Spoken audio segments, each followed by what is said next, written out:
Os irmãos acham em Naum, aí, profeta Naum, diz assim, capítulo 1, e o versículo 7: o Senhor é bom, uma fortaleza no dia da angústia, e conhece os que confiam nele. Amém. Os irmãos podem se assentar. Graças a Deus, irmãos, que o Senhor conhece o que confia nele. Louvado seja o nome de Jesus. A prova da bondade de Deus, irmãos, é que 100 anos atrás, mais ou menos, que o profeta Naum profetizou, Deus tinha perdoado o povo de Nínive. Se os irmãos for ver no livro de Jonas, nós fala sobre isso, que Deus, usando Jonas, depois de passar tudo o que ele passou, para pregar sobre a cidade de Nínive, e o Senhor perdoou Nínive.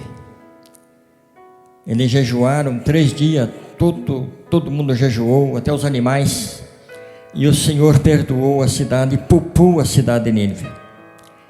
Mas depois de passar o tempo, irmãos, porque o ser humano, nós aprendemos uma primeira lição aqui, que o ser humano ele vai mudando no decorrer do tempo. Isso que nós devemos tomar muito cuidado, para que nós não seja hoje uma coisa e amanhã nós seja outra. Nós seja uma coisa lá atrás e hoje nós seja outra. A tendência do ser humano é sempre mudar. E se fosse a tendência do ser humano mudar para melhor, aí era bom. Mas a tendência do ser humano, irmãos, é mudar sempre para pior. É muito difícil uma pessoa levantar ou subir, mas é muito fácil uma pessoa cair. E os ninivitas, então, aqui, estavam sendo, vamos dizer assim, contra o povo de Deus.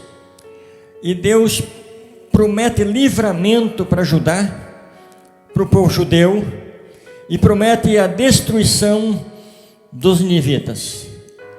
Porque Deus, esse tempo passado eu preguei que Deus é um Deus de amor, é um Deus de bondade, mas também é um Deus que faz justiça. Ele faz bondade para aquele que o serve, mas faz justiça para com o ímpio.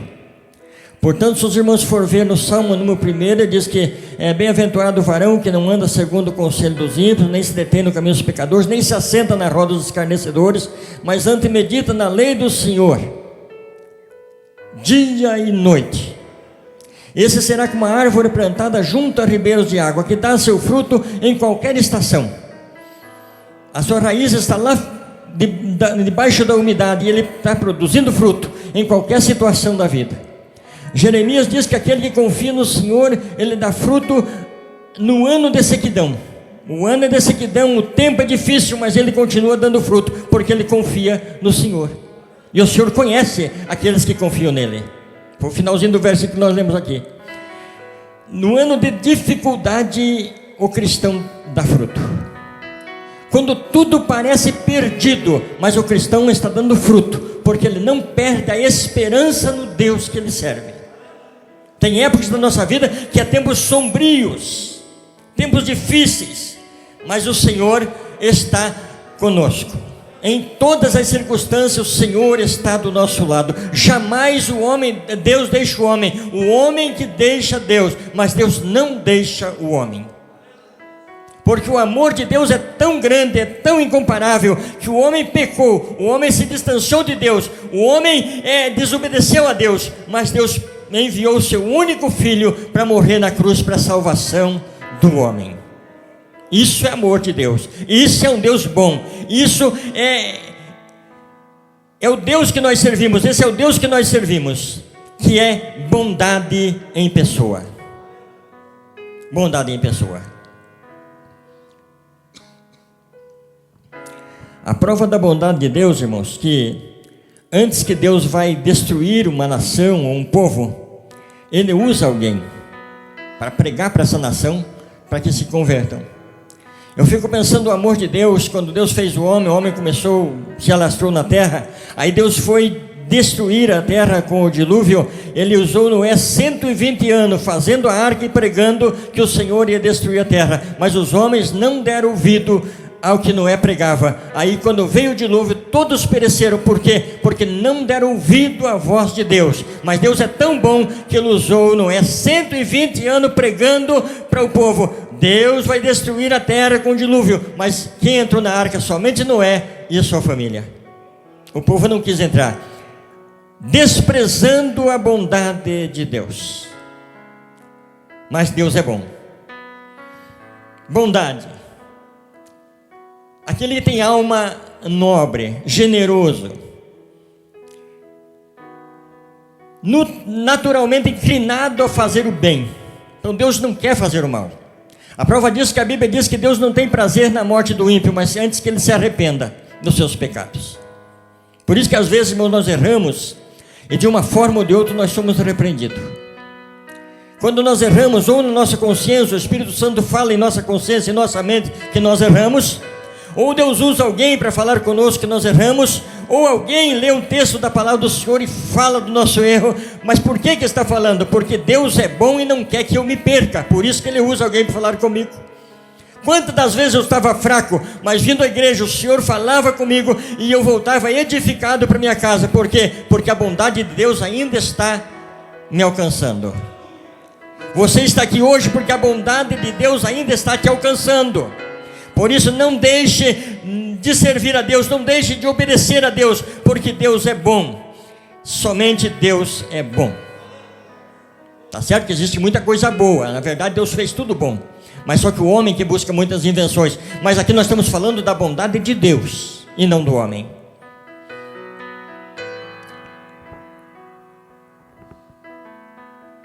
Bondade de Deus. Se for observar a Bíblia, irmãos, tudo que Deus já fez em favor do homem, mesmo o homem sendo pecador, o que Deus fez para o homem prova a bondade de Deus. Se Deus não fosse bom, quando Ele fez o homem na terra, Ele podia dizer: vou colocar esse homem no deserto, ele que cavoque um poço de 100 metros e se vire. Mas não, a Bíblia diz que Deus, para começar, pela sua bondade, pelo seu amor que Ele tem para o homem, Ele plantou um jardim para o homem. Ele plantou um jardim, colocou o homem no meio do jardim, mas o homem no meio do jardim, usufruindo da bênção de Deus, usufruindo do que Deus tinha feito para ele. Mesmo assim o homem desobedeceu a Deus.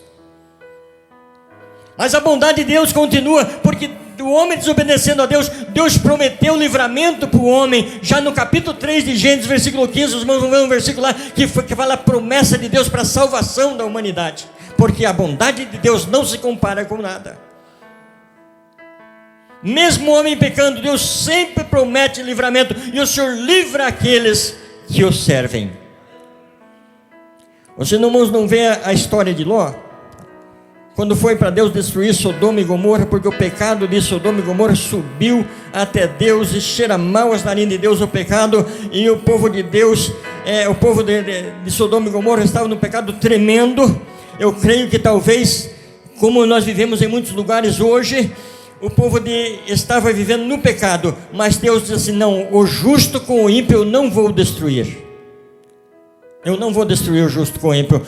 Primeiro eu salvo o justo, para depois eu destruir o ímpio. E foi o que Deus fez. Deus salvou a família de Ló, destruindo Sodoma e Gomorra e mais uma cidade por roda.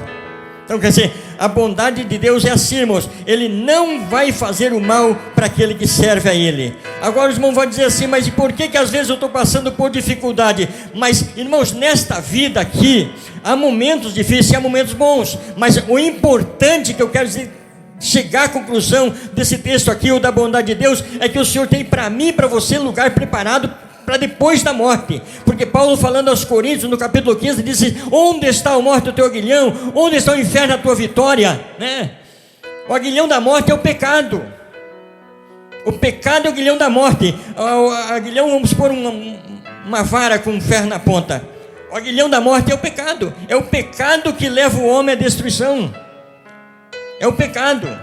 Não existe outra coisa que leva o homem à perdição. É o pecado que faz nós se perder, que faz nós morrer.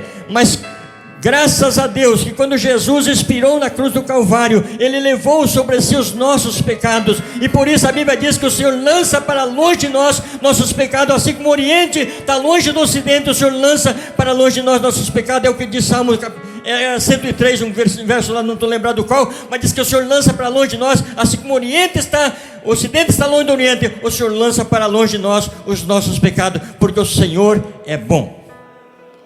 O Senhor é bom. Deus é bom. Capítulo 18 de Lucas tem um texto que fala ali sobre o jovem rico. O jovem rico chegou para Jesus e disse: bom mestre, que hei de fazer para herdar a vida eterna? O Senhor disse assim: por que me chama bom? Não há bom senão um Deus. Aí Jesus começa a observar seus mandamentos: não adulterarás, não matarás, não furtarás, não dirás falso testemunho. Enfim, citou os mandamentos para ele. Ele disse assim: isso aqui eu observo desde a minha mocidade. Desde a minha mocidade eu observo isso aí. E Jesus falou para ele: então você vai, conhecendo o coração dele, Jesus disse: então você vai e vende tudo que você tem e dá aos pobres, vem e segue-me.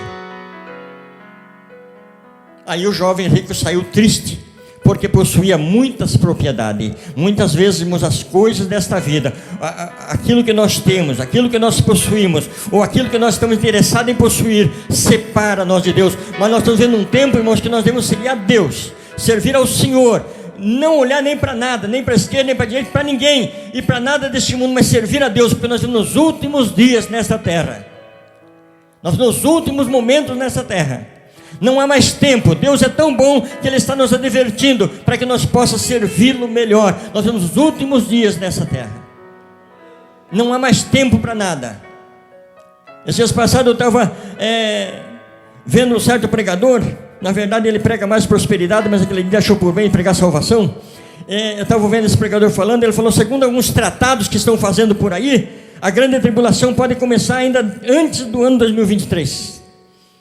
Não estou dizendo que vai começar, mas ele falou que pelas pesquisas que ele fez, né, e um homem muito sábio, pode acontecer. Então quer dizer, Jesus vem antes ainda, porque para começar essa grande tribulação Jesus volta. Então eu tenho que esperar o Senhor hoje, é agora, é nesse momento. Eu preciso estar preparado, que se o Senhor vier eu preciso subir. Se o Senhor vier você precisa subir. Às vezes nós ficamos preocupados com tanta coisa. Isso faz parte de nossa vida, se preocupar, mas deixamos de preocupar com o principal, que é a salvação da alma. Salvação da alma nós deixamos por último. Às vezes Deus fala conosco, nós estamos deixando para amanhã, deixando para amanhã. Quando menos espera, passa o tempo. Aí acontece como as 10 virgens, ou seja, as 5 virgens nécias. Eles chegam, começam a bater, mas a porta já está fechada, não tem mais como abrir. Foi o mesmo que aconteceu lá no passado, no dilúvio. O povo estava do lado de fora, batendo: abre Noé a porta. Mas Noé dizia assim: não, eu não posso abrir, porque a porta foi fechada por lá de fora, não tem como abrir. Assim vai acontecer na vinda do Senhor. O Senhor vai achar muita gente despercebido. Aí depois vão correr para a igreja, correr para o templo, correr para ver se acha pastor, correr para ver se acha pregador, para que pregue a palavra do Senhor, mas não vai ter mais. A Bíblia diz que vão correr vagabundo de um lado para o outro, procurando a palavra do Senhor, mas ela não vai ser mais achada, não vai ter mais virtude. Aí vai ser só sofrimento. Então vamos evitar isso em nossa vida. Vamos aproveitar a bondade de Deus que está derramada sobre nós hoje, agora, e servir ao Senhor. Aleluia.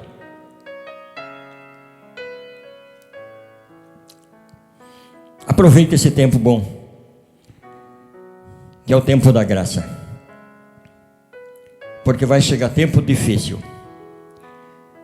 Observando tudo que o Apocalipse fala, tá certo que tem coisa difícil de se entender, mas estudando o Apocalipse nós vemos as pragas que vai ser lançada sobre a terra. Vai ser terrível. E o Espírito Santo não estará mais aqui. Aí fica difícil. Mas se nós hoje obedecermos a Deus, o Senhor vem arrebatar o seu povo, e nós vamos ser arrebatados juntos com a igreja. Nós vamos ser arrebatados. Nós vamos ser tirados deste mundo. Nós vamos ser arrancados daqui. Nós vamos ser tirados dessa terra podre e corrompida que estamos vivendo, de tanto problema, de tanta dificuldade, de tanto pecado, de tanta imoralidade, nós vamos ser arrancados daqui para estar com o Senhor. Lá no capítulo 15 de Coríntios, que eu citei já hoje, Paulo diz assim que quando o Senhor vier buscar a sua igreja, nós vamos receber um corpo incorruptível para subir ao encontro do Senhor, porque esse corpo aqui se corrompe. Se o Senhor levasse nós do jeito que nós estamos aqui, sem transformação, eu creio que o céu viraria uma bagunça mais tarde. Mas nós vamos ser transformados num corpo que nunca mais vai se corromper, porque nós vamos ser semelhantes aos anjos no céu. Isso é a Bíblia que nos diz. Um corpo semelhante aos anjos nós vamos receber, que não vai ter mais pecado. Nós vamos habitar numa terra onde há justiça de verdade. Aqui no mundo há tanta injustiça, mas lá no céu é lugar de justiça. O Senhor é bom. Uma fortaleza no dia da angústia. Sabe por que você vence, irmão? Porque você tem Jesus na vida, você tem Deus na vida, Deus trabalha por você e te dá força para você vencer no dia da angústia. Quanta gente que não tem Deus na vida até tira a sua própria vida na hora da angústia. Porque a angústia, irmãos, ela traz um aperto, uma tristeza no coração do homem.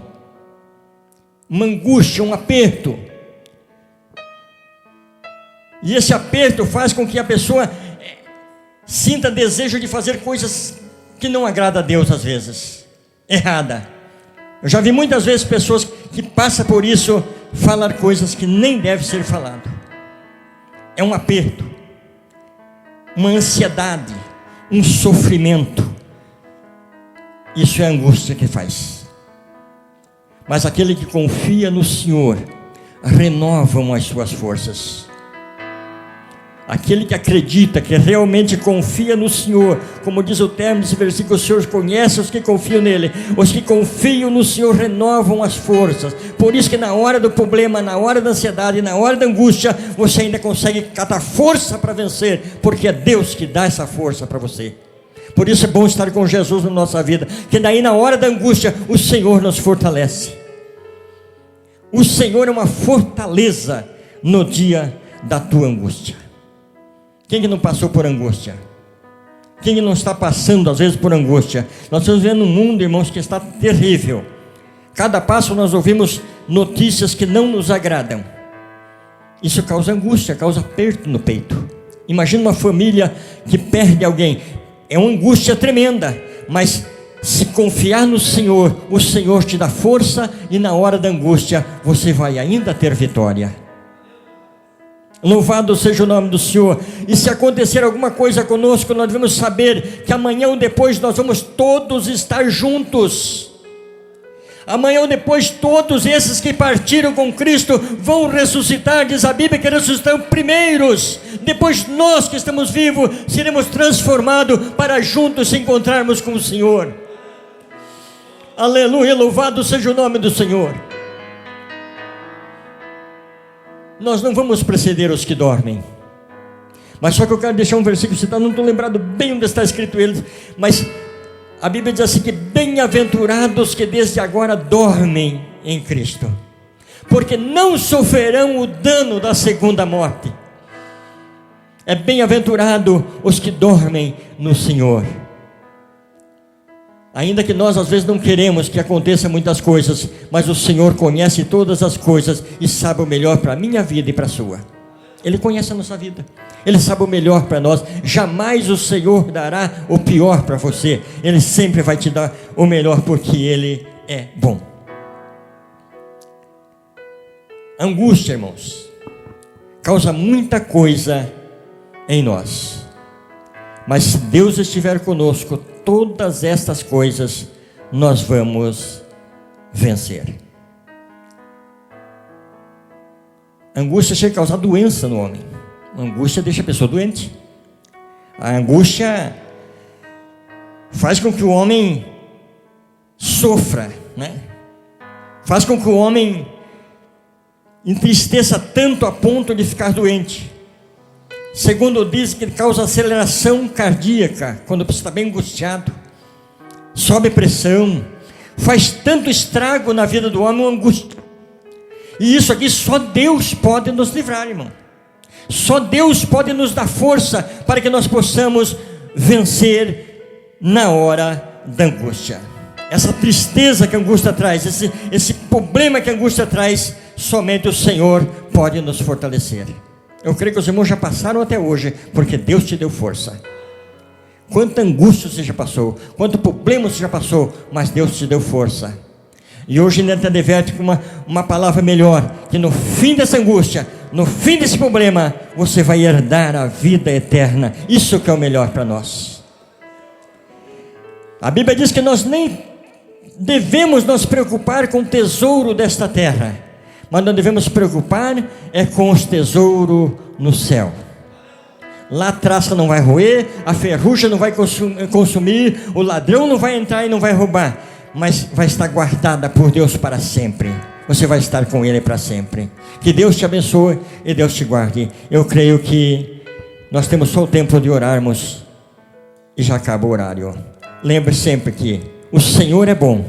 Ele é uma fortaleza no dia da tua angústia e Ele conhece a sua vida se você confia nele. Se você confia nele, você vai dormir e descansar. Deixa nas mãos de Deus, entrega teu caminho ao Senhor, confia nele e o mais Ele tudo fará. Amém, irmãos? Pastor.